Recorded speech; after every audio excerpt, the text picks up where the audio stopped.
계속해서 이 갈라디아 말씀을 통해서 하나님께서 저와 여러분에게 어떤 말씀을 하기를 원하시는지를 나누기를 원합니다. 오늘은 갈라디아 2장 말씀을 통해 나누기를 원하는데요, 사람이라고 하는 제목으로 말씀을 나누기를 원합니다. 요한복음 8장 32절 말씀에 저와 여러분들이 너무나도 잘 아는 이 말씀이 있습니다. 진리를 알지니 진리가 너희를 자유케 하리라, 이런 말씀이 있죠. 예수가 곧 길이요 진리요 생명이므로 여기서 말하는 이 진리는 바로 예수 그리스도를 구주로 영접하는 것을 말합니다. 예수님의 이 땅에 오신 이유가 무엇입니까? 그것은 바로 하나님의 사람들로 하여금 진정한 자유를 누리게 하시도록 하기 위해서 예수님께서 이 땅에 오셨죠. 사랑하는 청년 여러분, 여러분들 자유하십니까? 여러분들 자유하세요? 자유하지 않다라는 생각이 든다면 여러분들의 인생에 누가 여러분들을 자유하지 못하도록 옥죄고 여러분들의 발목을 잡고 있습니까? 예수님은 우리를 자유케 하시려는 하나님 아버지의 마음을 되찾아 주시기 위해서 이 땅에 오셨습니다. 저와 여러분들의 영혼에 감겨있는 이 율법의 목줄을 풀고 하나님 아버지에게 자유한 몸으로 달려가게 하시기 위해서 이 땅에 오셨죠. 그런데 저와 여러분들은 우리도 알게 모르게 이미 풀려있는 이 목줄을 다시금 움켜쥐고 발버둥을 치고 있습니다. 오히려 이러한 율법과 하나님 앞에 자유롭게 나아가지 못하게 하는 이 마음에는 우리의 신앙생활에도 그런 부분들이 굉장히 많이 율법으로 사로잡혀 있는데요, 기도를 할 때는 반드시 꼭 이렇게 해야 해, 예배 순서는 반드시 무엇이 먼저여야 하고 이렇게 꼭 해야만 해, 하나님을 만나려면 반드시 이렇게 해야 해 라고 사람이 나름 정해놓은 어떤 이런 율법의 틀 안에서 우리가 묶여 있지는 않는지 한번 떠올려 보았으면 좋겠습니다. 제가 잠시 기도하도록 하겠습니다. 기도하겠습니다. 지금은 우리 구주 예수 그리스도의 은혜와 하나님 아버지의 사랑과 성령 하나님의 감화감동 교통하심이 오늘 이 시간 하나님을 만나기 위해 이전에 나온 모든 성도들의 삶과 그들의 가정 위에, 그들의 직장 위에, 이 나라와 민족과 교회 위에, 우리 제2부 청년들 위에 이제로부터 영원토록 함께 하옵시기를 간절히 축원하옵나이다. 아멘. 여러분, 기도하면 마음이 평안해야 하는데 제가 방금 한 기도를 들으시면서 여러분 어떤 생각이 들으셨나요? 이거는 축도인데? 이 기도는 예배 맨 마지막에 해야 하는데 지금 이렇게 기도를 하신다고? 우리 예배 스태프팀들이 마음이 막 불안했을 것이에요. 찬양팀들이 지금 올라가서 이 후주를 해야 하나? 여러 가지 생각, 목사님 도대체 무슨 생각으로 지금 이 시점에 축도를 하시지? 등등. 저는 그저 기도했을 뿐인데 여러분들 기도를 함께 하면서 이상한 생각을 하시는 스스로를 발견하셨을 것입니다. 저는 그저 축도를 2번 하고 싶었을 뿐입니다. 오늘은 축도를 2번 할 거예요. 여러분을 축복하고 싶고 여러분들과 함께 우리 인생 가운데 하나님께서 부어주시는 그 은혜를 간구하기 위해 한 번 더 했을 뿐입니다. 그런데 이 기도가 뭔가 우리의 마음을 불안하게 만들고 뭔가 안정적이지 않은 느낌을 주는 이유가 무엇일까요? 우리 안에 자리 잡고 있는 생각 때문이죠. 축도는 예배 맨 마지막에 해야 한다 라는 어떠한 이러한 순서 때문입니다. 그 누구도 꼭 그렇게 해야 한다라고 가르쳐주지 않았음에도 불구하고 저와 여러분 마음 가운데는 그런 생각이 자리 잡혀 있죠. 여러분, 진정한 자유란 무엇일까요? 진정한 자유는 예수님 그 자체입니다. 예수님이 내 안에 있는 것이 자유죠. 그게 천국입니다. 그러나 예수님이 내 안에 없이 마음껏 자유하게 산다 한들 그것은 사람에게 공허함을 줄 뿐이죠. 두려움을 줄 뿐입니다. 아빠 없이 혼자 놀고 있는 어린아이가 자유합니까? 아니면 아빠 손을 꼭 잡고 놀고 있는 아이가 자유합니까? 나는 인생을 살면서 누구의 손을 잡고 살고 있는가? 누가 내 손을 잡으려고 손을 내밀고 있는가? 여러분들의 인생 가운데 여러분들의 손을 잡으려고 내민 많은 손들이 있습니다. 그 손들에 대해서 여러분들은 어떻게 생각하고 어떻게 판단하고 어떤 기준으로 손을 잡고 또한 놓은 손을 놓지 않으려는 생각을 하며 살고 계십니까? 우리는 한평생 아마 이 고민을 하면서 살게 될 것입니다. 오늘 하나님께서 저와 여러분에게 첫 번째 주시는 말씀은요, 사람의 말에 귀 기울이면 복음이 흔들린다라는 것입니다. 오늘 본문에서 바울은요, 예루살렘을 14년 만에 방문했다라고 그렇게 기록하고 있죠. 바울은 그의 선교 여행 중에 예루살렘을 3번 방문을 하게 되는데요, 오늘 방문이 바로 2번째 방문입니다. 마치 파견 나간 직원이 주기적으로 본부에 들러서 자신의 업무를 보고하는 것 같은 그러한 마음으로 이 바울이 사실 예루살렘을 가게 된 것인데요, 바울은 사실 누구의 파송을 받은 것도 아니고 당시 사도직의 행동 양식에 14년 만에 반드시 한 번쯤은 예루살렘에 와야 된다, 그런 것도 사실 있었던 것이 아닙니다. 그럼에도 불구하고 바울이 이 예루살렘에 방문한 이유가 무엇일까요? 사실 이후에 살펴보겠지만 사도 바울은 원래 사도직을 수행하기 이전에 어떤 사람이었습니까? 예수님을 믿는 사람들을 핍박했던 사람들입니다. 그 예수님을 믿는 사람들이 나름 그래도 많이 모여 살고 있는 그 예수 그리스도의 구원의 영향을 많이 받은 이 예루살렘 사람들이 사는 이곳에 바울이 들어간다는 것은 바울 개인적으로는 어떨까요? 마냥 환대받거나 편한 그런 장소만은 아닐 것입니다. 그럼에도 불구하고 바울이 예루살렘을 스스로 방문을 하게 된 이유가 무엇이냐? 그 이유는 오늘 본문에 뭐라고 이야기하고 있었냐면 하나님의 계시가 있었기 때문이라고 이야기합니다. 하나밖에 없었답니다. 하나님의 말씀이 있었기 때문에 그러한 불편한 길을 알매도 불구하고 바울은 갔죠. 바울이 예루살렘에 가야 되겠다고 생각했던 이유는 단 하나, 하나님의 말씀이 있었다라는 것입니다. 오늘 본문 1절에서 2절 말씀을 읽어보겠습니다. 시작. 그 후 14년이 지나서 나는 바나바와 함께 디도를 데리고 다시 예루살렘으로 올라갔습니다. 내가 예루살렘으로 올라간 것은 하나님의 계시를 따른 것으로 나는 이방 사람들에게 전파하는 복음을 그들에게도 제시했습니다. 다만 유명하다 하는 사람들에게는 개별적으로 복음을 제시했는데 이는 내가 다름질하고 있는 것이나 다름질한 것이 헛되지 않게 하기 위함이었습니다. 바울이 어떤 일을 어디서 하건 그의 모든 업무의 기준이 되는 것은 사람의 말이 아니라 하나님의 말씀이었다라고 오늘 이 갈라디아서 말씀을 통해 바울이 소개하고 있습니다. 바울이 예루살렘 입성과 동시에 얼마나 많은 사람들이 바울을 보고 와, 바울이 왔다, 바울 환영합니다, 잘 오셨어요, 이런 느낌보다는 수군대기 시작했을 것입니다. 저 사람이 바울이야, 저 사람이 그렇게 옛날에 예수 믿는 사람들을 핍박했었는데 어떻게 저렇게 고개를 떳떳하게 들고 예루살렘에 올 수 있었을까? 물론 환영하는 사람도 있었겠지만 수군대는 사람들이 훨씬 더 많았을 것입니다. 여러분들은 혹시 그런 장소가 있어요? 여러분들이 어딘가를 가게 되면 환영해주는 어떤 그런 장소보다 조금 수군대는 그런 장소가 있으십니까? 바울에게 있어서의 예루살렘은 그런 곳일 수 있었습니다. 바울과 똑같이 사도직을 수행하고 있었던 여러 종교 지도자들과 사도들이 있었습니다, 예루살렘에.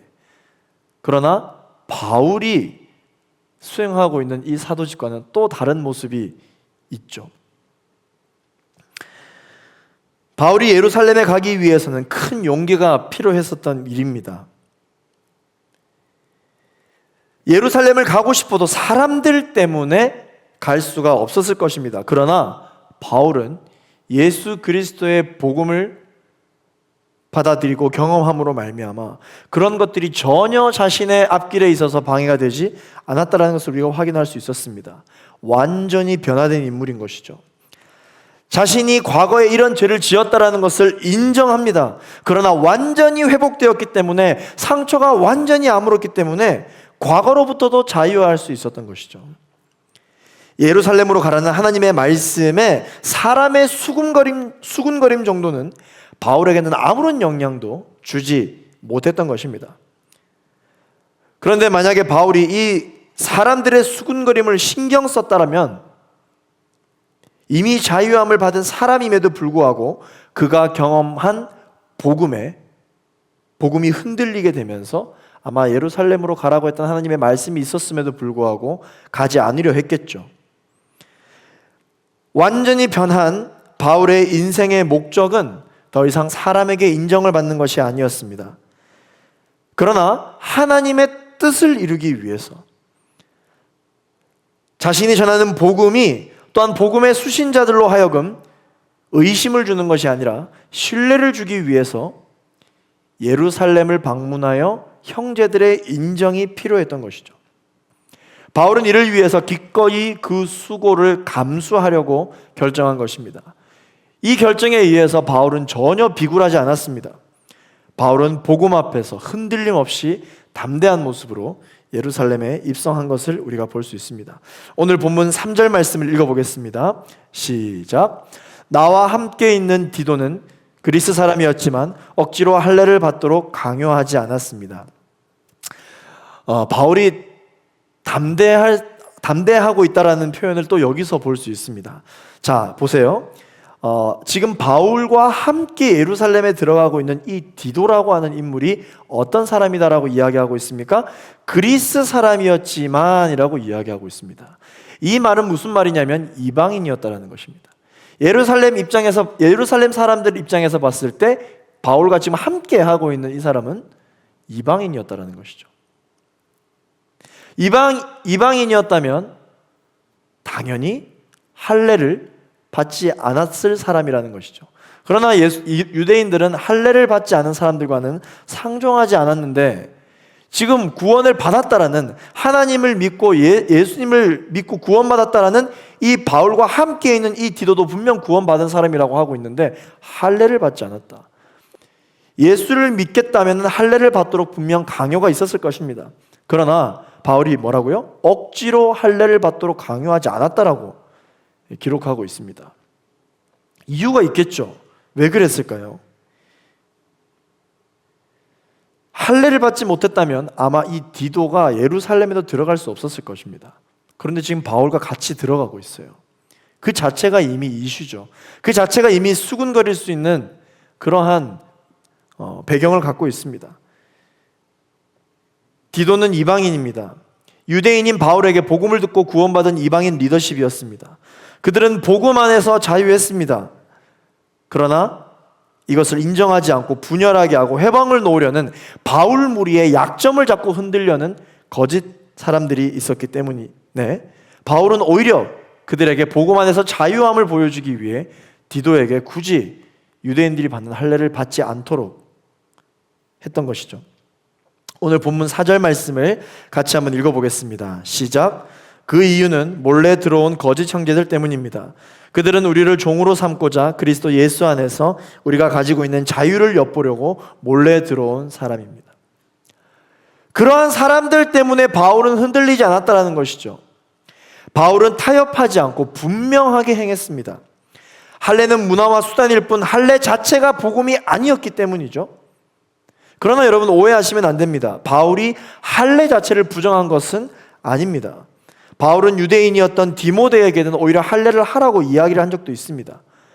이 할례라고 하는 것은 복음을 듣기 위해, 구원받기 위한 필수 요소가 아니라는 것을 바울은 이야기하고 싶었던 것이죠. 할례로부터 자유하도록 그것을 강조하기 위함이었습니다. 그래서 복음을 위해서 할례는 할 수도 있고 안 할 수도 있다라는 것을 말하고 싶었던 것이죠. 그래서 디도에게 할례를 강요하지 않았고 그런 디도를 데리고 예루살렘으로 들어온 것이에요. 바울은 어떤 사람이었기 때문에 이것이 가능했을까요?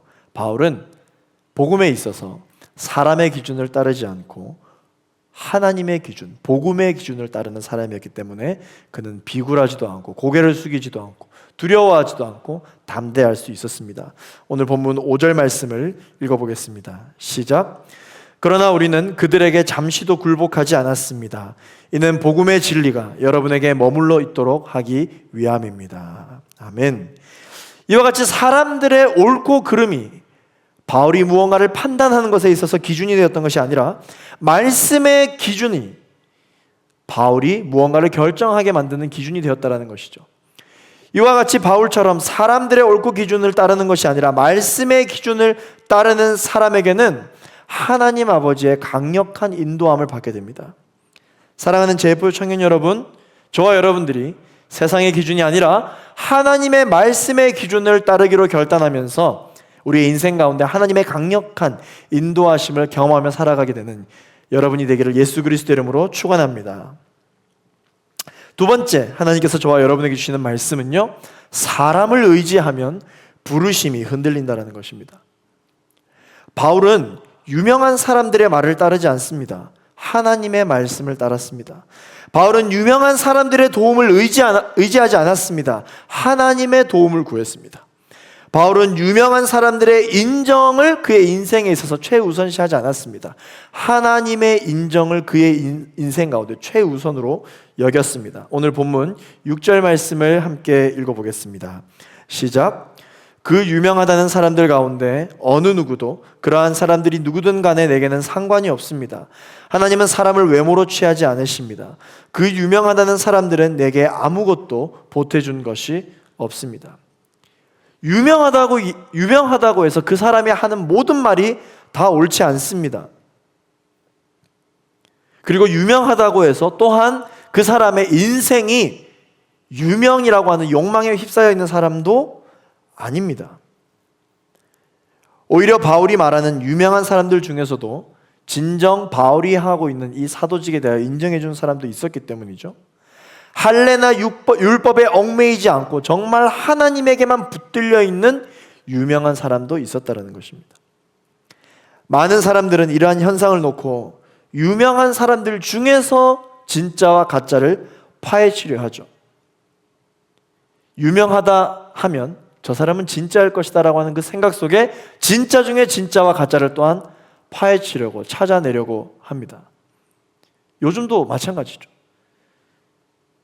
특히 요즘 이 유튜브라고 하는 이 매체를 통해서 많은 이 썸네일의 내용들을 보면 진짜 중에 진짜 속에 가짜가 있었다 등등 여러 유명 속에 진짜와 가짜를 파헤치려는 그러한 사람들의 생각들이 많고 또한 그런 곳에 클릭을 하는 또한 터치를 하는 조회를 하는 그러한 우리의 모습도 그런 모습을 통해서 잘 살펴볼 수가 있습니다. 그런데 바울은 어떻게 하느냐? 바울은 그런 것에 자신의 시간과 에너지를 쏟지 않는다고 이야기합니다. 결국 심판은 하나님이 하시기에 하나님이 나를 부르신 이유에 집중하겠다. 바울의 부르심은 심판과 판단이 아니라 복음을 전하는 데 있었기 때문에 바울은 그 유명한 사람들의 말에 왔다 갔다 하지 않았다는 것입니다.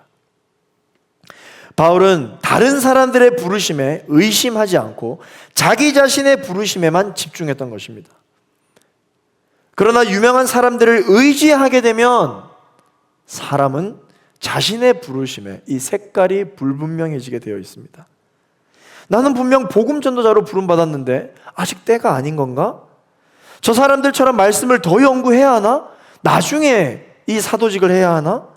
나는 과거가 있는 사람인데 나는 저들보다 자격이 없지는 않을까? 나는 저들처럼 유명하지도 않는데 인정도 받지 못하는데 내가 너무 경솔했나? 그런데 하나님이 분명 내게 말씀하셨는데 어떻게 해야 되지? 하나님의 부르심이 분명히 있었지만 사람의 부르심에 내가 의지하게 되면 하나님의 부르심이 흔들리게 됩니다. 하나님이 분명 나를 용서해 주겠다고 이야기하셨고 나를 인정해 주시고 부르셨는데 내가 나를 인정하지 못하고 사람이 나를 인정하지 못해서 하나님이 나를 부르신 것이 아니야 라는 결정을 우리가 내린다는 거죠. 아닌 건 알지만 너무나도 자주 우리는 이러한 생각들 때문에 무너지게 됩니다. 하나님이 나를 사랑하신다고 하셨는데 내가 나를 사랑하지 못하고 내가 나를 용서하지 못하고 사람이 세상이 나를 사랑하지 않는데 어떻게 하나님이 나를 사랑할 수 있지? 분명 하나님이 나를 사랑하신다고 하셨는데 그 하나님의 사랑에 대하여 사람의 말들과 세상의 가치관으로 봤을 때 하나님이 나를 사랑하시지 않아라고 판단을 내려버린다는 것이죠. 아무 상관이 없는데 말이죠. 하나님이 무슨 일이 있어도 나와 함께 하신다고 하셨는데 사람들이 이렇게도 나랑 함께 해주지 않으니 세상이 이렇게도 나를 원하지 않으니 어떻게 하나님이 나와 함께 하신다고 이야기할 수 있지? 라는 오류에 빠진다는 거죠. 이건 사실 하나님이 나와 함께 하신 것과는 상관이 없는데 사람을 의지하다 보니 세상을 의지하다 보니 하나님이 말씀해 주신 그 말씀에도 흔들린다는 것이죠. 오늘 본문 9절 말씀을 함께 읽어보도록 하겠습니다. 시작. 기둥같이 여김받는 야고보와 게바와 요한은 하나님께서 내게 주신 은혜를 인정하고 나와 바나바에게 교제의 약수를 청했습니다. 우리는 이방 사람에게로 그들은 할례받은 사람에게로 가도록 하기 위함입니다. 사랑하는 청년 여러분, 하나님의 부르심은 이와 같이 다양합니다. 모두가 동일한 부르심으로 부르지 않으셨습니다. 어떤 사람에게는 오늘 바울이 고백하는 것처럼 어떤 사람에게는 이방 사람에게로 부르셨고 어떤 사람에게는 할례받은 사람으로 부르셨다는 것이죠. 너는 할례받은 사람들, 즉 가까운 자기 민족에 대하여 먼저 사역하지 않고 어떻게 아무 상관없는 저 사람을 향해 사역을 하느냐라는 사람들의 말이 있을 수 있습니다. 그럴 때 그 사람들의 말에 의지하면 하나님은 나를 이방 사람으로부터 부르셨는데 나도 저들의 말들처럼 이렇게 해야 하나? 라고 흔들린다는 것이죠. 사람마다 부르심은 다양합니다. 교회 안에서도 누구는 기도하는 사람으로 부르시고 누구는 예배하는 자로 부르시고 누구는 사역하는 자로 누구는 행동하는 자로 다양하게 부르시는 것인데 내 안에 그런 것이 없다 하여 나의 부르심에 잘못되었나? 라고 생각하는 것은 아니라는 것이죠. 하나님의 말씀이 있다면 바울처럼 그 말씀에 순종하고 아멘하는 마음으로 나아갈 수 있는 저와 여러분이 되기를 예수 그리스도 이름으로 축원합니다. 여러분, 유명하다. 이 유명하다라는 것이 무엇입니까? 사람들이 그의 이름을 기억하느냐입니다. 유명해지기를 원하십니까? 유명해지는 게 뭐예요? 사람들이 여러분들의 이름을 기억하는 게 유명해지는 것이잖아요. 그렇다면요, 여러분들이야말로 천국에서 가장 유명한 사람들입니다. 왜냐? 하나님이 여러분들의 이름을 기억하고 계시니까요. 사랑하는 제이포유 청년 여러분, 세상의 유명이라는 말에 하나님의 부르심이 흔들리지 않게 되기를 예수 그리스도 이름으로 축원합니다. 끝으로 세 번째 주님께서 주시는 메시지는요, 사람의 눈치를 살피면 내 결심이 흔들린다라는 것입니다. 바울은 베드로가 예전에 안디옥을 방문했을 때의 일을 다시 꺼내서 이야기를 하고 있습니다. 베드로가 안디옥을 방문했을 때 이방인들과 함께 식사를 했는데 유대인의 법은 이 자체를 허락하지 않죠. 베드로가 이방인과 함께 식사를 하다니. 그러나 베드로는 복음 안에서 자유했기 때문에 이방 사람들과 식사하는 것에 대하여 의지를 가지고 그들과 함께 식사를 했습니다.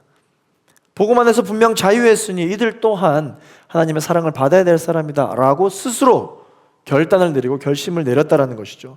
그런데 문제는 그 다음이었습니다. 어떤 사람이 지나가면서 베드로를 이상하게 보자 베드로가 그 순간 두려워하여 그 자리를 떠났다는 것이죠. 오늘 본문 12절 말씀을 함께 읽어보겠습니다. 시작. 게바는 야고보가 보낸 몇몇 사람들이 오기 전에 이방 사람들과 함께 음식을 먹고 있었습니다. 그러나 그들이 오자 그는 할례받은 사람들을 두려워해 슬그머니 그 자리를 떠났습니다. 여러분, 이 베드로라는 인물이 말이죠, 절대 그렇지 않겠다고 스스로 결심을 했으나 누군가의 시선이 두려워 피한 일이 이번이 처음이 아닙니다. 이를 통해서 베드로는 그의 신앙이 약해지면 사람들의 시선에 영향을 많이 받는 성향을 가지고 있는 사람이라는 것을 알 수 있습니다. 베드로가 목숨을 다해 주님을 배반하지 않겠다고 이야기했던 사람이잖아요. 그러나 예수님께서 채찍을 맞고 십자가 영틀로 끌려가실 때 주변 사람들이 베드로를 향해 저 사람이 예수님과 함께 있는 것을 내가 본 적이 있는 것 같다, 저 사람도 예수님의 제자임이 분명하다라고 이야기했을 때 그 사람들의 시선이 두려워서 베드로가 또 그 자리를 피했잖아요. 이와 같이 예수 그리스도 이름으로 기도하면서 하나님 앞에서 그가 강한 결단으로 하나님, 내가 하나님을 배반하지 않겠습니다, 하나님, 내가 하나님 앞에 흔들림이 없이 살겠습니다 라고 결단을 한다 할지라도 그 불이 꺼져가기 시작하면 내가 절대 흔들리지 않겠다고 결단했던 그 결심도 흔들리게 되어 있다는 것이죠. 이러한 태도를 바울은 베드로를 아주 공개적으로 책망하고 있습니다. 베드로의 행동 자체는 복음 안에서 용서받을 수 있습니다. 그러나 베드로가 어떤 사람입니까? 베드로는 지도자였어요. 베드로는 리더십이었습니다. 많은 사람들이 베드로를 보고 신앙생활은 이렇게 해야 되는구나 라고 생각하는 사람이었기 때문에 베드로의 행동이 많은 사람들에게 여파를 줄 수 있는 그러한 인물이었죠. 그렇기 때문에 베드로의 행동은 일반적으로 판단되어질 수 없고 더 세심하게, 더 조심히 행동을 해야 했던 것이죠. 바울은 지금 이거를 지적하고 있는 것입니다. 바울의 행동 자체가 죄다라는 것이 아니라 베드로라는 사람이 어떤 사람이었는지를 설명하고 있는 것이죠. 베드로의 이러한 행동으로 인하여서 함께 식사했던 이방인들은 복음에 대해서 다시 혼란스럽기 시작했을 것입니다. 상처를 받았을 것입니다. 또한 이 소문을 들은 많은 사람들이 베드로가 전했던 복음에 대해서 다시금 물음표를 가지기 시작했을 것입니다. 무엇이 옳은지에 대한 생각을 이 베드로의 행동 하나로 인하여 만들었다는 것이죠. 예수님을 믿는 크리스천의 행동이 이런 여파를 만들어냅니다. 저와 여러분들의 죄는 예수 그리스도의 이름으로 씻김을 받고 용서함을 받았기 때문에 그것이 구원과는 문제는 없습니다. 그러나 저와 여러분들의 그러한 죄성, 이러한 행동이 저와 여러분들을 바라보고 있는 믿지 않는 사람들에게 여파가 있다는 것이죠. 우리에게 여전히 죄가 있지만 예수님을 믿는 믿음으로 말미암아 죄가 없다라고 하나님께 인정받기 때문에 저와 여러분들의 구원은 죄로 인하여 취소되지 않습니다. 그러나 우리가 죄를 짓지 않고 살아야 하는 이유는 아직까지 구원의 소식을 경험해보지 못한 많은 사람들이 저와 여러분들의 모습을 지켜보고 있다는 것이죠. 그들은 저와 여러분들의 이 삶의 모습을 보면서 복음을 재해석합니다. 베드로는 사람의 눈치를 많이 의식하는 사람이었습니다. 그렇게 목숨 다해 예수님을 사랑하겠노라 했던 제자였으나 사람들이 베드로를 보고 저 사람도 예수님의 제자다라고 했을 때 배반했던 사람이죠. 안디옥에서도 사람들의 눈치를 두려워했던 베드로는 그의 결단과 결심이 또 흔들리는 모습을 우리는 보게 됩니다. 이와 같이 흔들리는 행동은 복음이 전해지는데 방해를 가져다 주었다라고 바울이 책망하고 있습니다. 이러한 행동을 보며 바울이 지금 어떻게 이야기하고 있습니까? 우리 마지막으로 14절 말씀을 함께 읽고 우리 말씀을 맺도록 하겠습니다. 함께 읽겠습니다. 시작. 나는 그들이 복음의 진리대로 바르게 행하지 않는 것을 보고 모든 사람 앞에서 게바에게 이렇게 말했습니다. 당신은 유대 사람으로서 유대 사람처럼 살지 않고 이방 사람처럼 살면서 어떻게 이방 사람에게 유대 사람처럼 살라고 강요합니까? 여러분, 저는 말씀을 준비하면서 이 14절의 말씀이 하나님께서 저에게 마치 이렇게 말씀하시는 것 같았어요. 너는 하나님의 사람으로서 하나님의 사람처럼 살지 않고 세상 사람처럼 살면서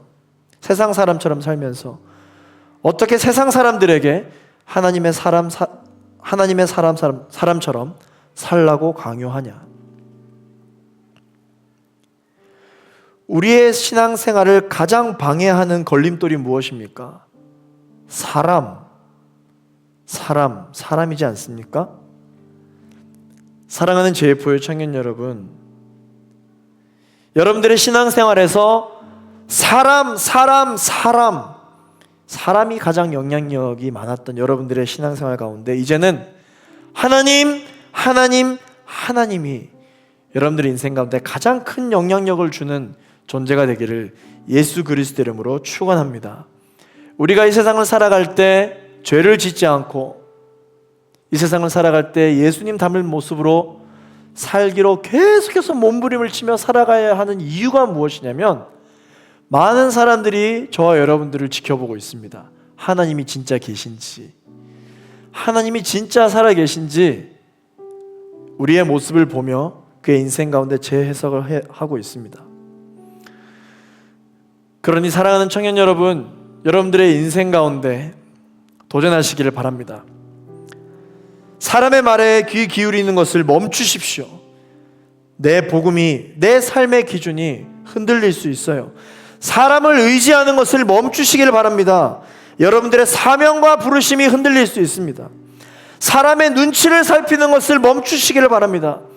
예수 그리스도의 이름으로 결단했던 나의 믿음이 흔들릴 수 있습니다. 오늘 우리는 이렇게 기도했으면 좋겠습니다. 나사렛 주 예수 그리스도의 이름으로 명하노니 하나님의 사람들이여 하나님의 말씀에 귀 기울일지어다. 흔들림 없는 견고한 복음 위에 우뚝 서시기를 예수 그리스도 이름으로 축원합니다. 하나님의 사람들이여 하나님을 의지할지어다. 우리의 사명과 부르심에 실수가 없으신 하나님을 의지하시게 되기를 예수 그리스도 이름으로 축원합니다. 하나님의 청년들이여 하나님의 눈치를 살피시게 되기를 소망합니다. 그 어떤 유혹에도 끄떡없는 신앙생활을 하나님의 눈치를 보는 사람들은 할 수 있습니다. 그러므로 저와 여러분들이 나의 삶의 만족과 유익을 위한 신앙생활이 아닌 나의 삶을 통하여, 나의 사역을 통하여, 나의 섬김을 통하여, 나의 예배를 통하여, 나의 호흡을 통하여 살아계신 하나님을 나타낼 수 있는 귀한 인생을 살려면 우리의 인생의 기준이 하나님의 말씀이 되어야 합니다.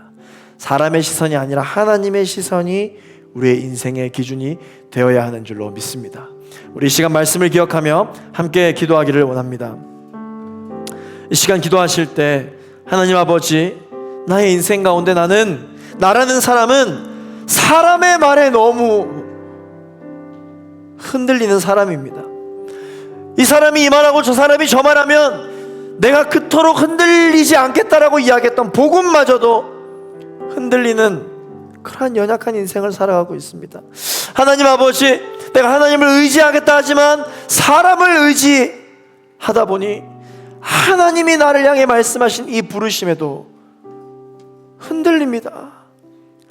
하나님의 시선에 사로잡힌 그러한 삶을 살겠다고 결단하였으나 사람의 눈치를 살폈더니 나의 결심도 흔들리고 나의 비전도 흔들리고 나의 기도의 제목조차 흔들리는 것을 고백합니다. 하나님, 하나님의 말씀만을 의지하며 살아갈 수 있는 우리 모두가 되게 하여 주시옵소서. 바울처럼 하나님의 말씀 하나만을 붙들고 살아갈 수 있는 우리 모두가 되게 하여 주시옵소서. 우리 주여 한 번으로 합심하여 기도하며 나아가겠습니다. 주여,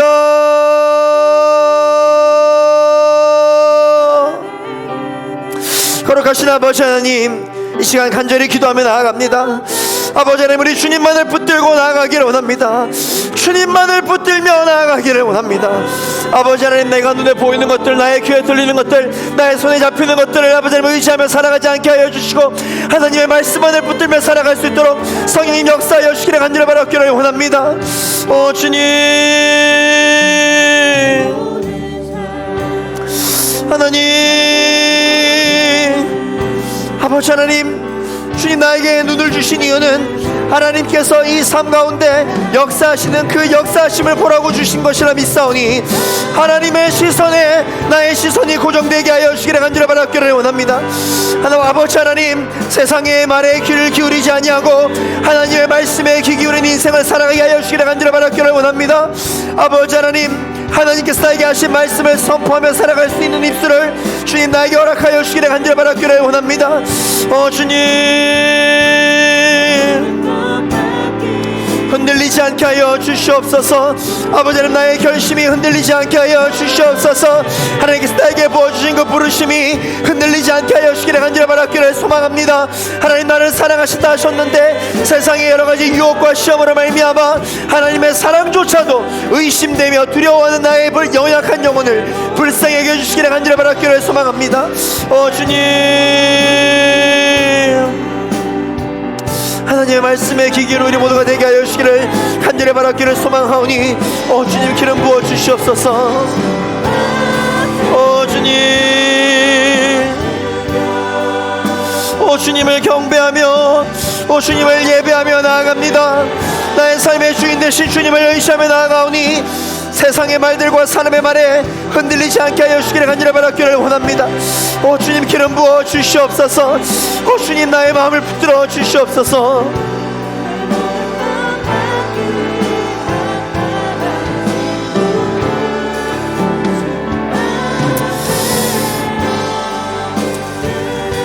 하나님 아버지, 감사합니다.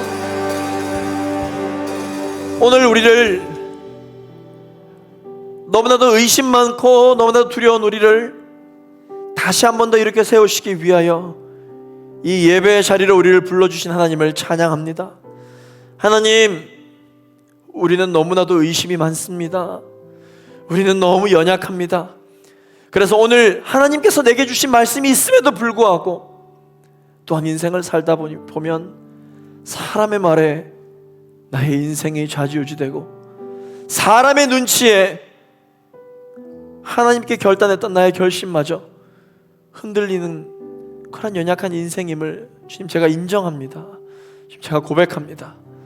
그런 하나님, 나의 영혼이 부르짖고 내가 간절히 바라옵고 원하옵는 것은 나의 인생 가운데 오직 하나님 한 분만으로 만족하는 것이며 오직 하나님의 말씀만을 의지하는 것이며 세상의 그 어떤 말에도 흔들리지 아니하고 하나님만을 붙들며 흔들림 없는 인생을 살아가는 것이 나의 간절한 바람이오니 주님, 이 기도를 들어 응답하여 주시옵소서. 나사렛 주 예수 그리스도를 명하는 모든 두려움을 떠나갈지어다. 나사렛 주 예수 그리스도를 명하는 모든 의심은 떠나갈지어다. 나의 인생 가운데 손을 내미시는 하나님의 손을 붙잡습니다. 이 꼭 잡은 이 손을 놓지 않게 하여 주시옵소서. 하나님의 손마저 놓고 나의 마음대로 인생을 살아가는 인생이 자유한 인생이 아니요, 하나님께서 내민 손을 붙잡는 인생이 진정한 자유한 인생이오니 하나님이 인생 하나님의 손에 붙들려 살겠사오니 주님, 우리 인생 가운데 자정하여 주시고 다스려 주시고 역사하여 주시옵소서. 우리 그렇게 결단하시는 분들 자리에서 함께 일어나셔서 우리 하나님 앞에 찬양하며 나아가게 되기를 소망합니다. 주님, 나의 인생의 손을 붙들어 주옵소서. 나의 인생을 주님께 의탁하나이다. 주님, 붙들어 주시옵소서.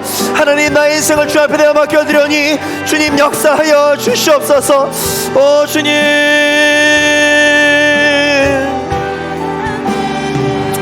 주님, 채워주시옵소서. 주님, 우리 시간 주님 앞에 내 인생을 맡겨드리며 함께 찬양합니다. 주 앞에 엎드려 경배합니다. 주님, 경배합니다.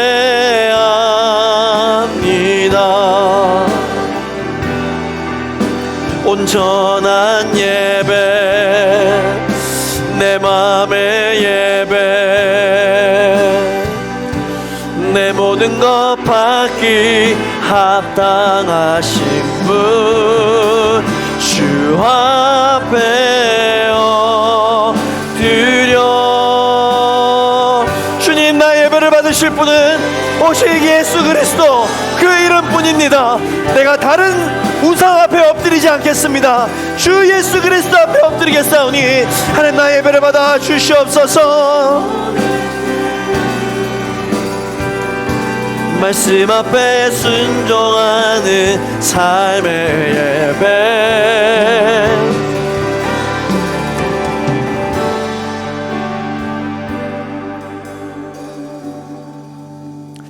하나님 아버지, 오늘 이 시간 다시 한 번 더 결단하며 나아갑니다. 나사렛 주 예수 그리스도의 이름으로 나의 영혼은 주께 속했으니 하나님의 부르심과 하나님의 말씀을 의지하며 나아가겠나이다. 하나님, 나의 인생을 붙들어 주시옵소서. 나의 호흡이 주님께 있사오니 주님, 내가 오늘 하루 또다시 숨쉬며 살아가는 이유, 내가 내일을 또한 살아가는 이유, 이번 한 주를 또한 살아가야 한 이유는 많은 사람들에게 하나님의 사랑을 보여주며 나의 인생 가운데 하나님의 살아계심을 경험하며 살아가기 위함이오니, 하나님, 나의 인생의 목적을 나 자신으로 두었던 모든 것들을 오늘 다시 한 번 더 내려놓게 하여 주시옵소서.